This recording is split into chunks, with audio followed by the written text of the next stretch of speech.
Si Engin Acurec, ang ating kabataan, ay nagkaroon ng matagumpay na operasyon para sa kanser sa lalamunan sa loob ng ilang linggo.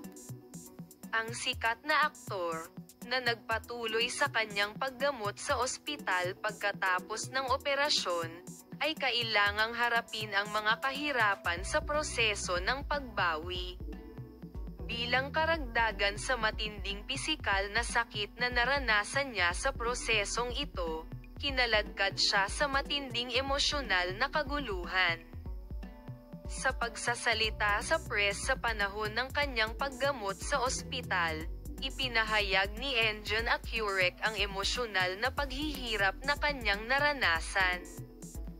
Pakiramdam ko ay mamamatay ako sa paglalahad ng emosyonal na depresyon na kinaroroonan ng sikat na aktor. Lahat ng tao ay tinatrato ako na parang mamamatay na ako. Ang sitwasyong ito ay naglalagay sa akin sa isang mas mahirap na sitwasyon, sabi niya. Ang pahayag na ito ay ikinagulat at ikinagalit ng kanyang mga tagahanga. Palem, makita ka sa mga bagong video kung saan ipapakita ko sa iyo ang mga detalye sa paksa.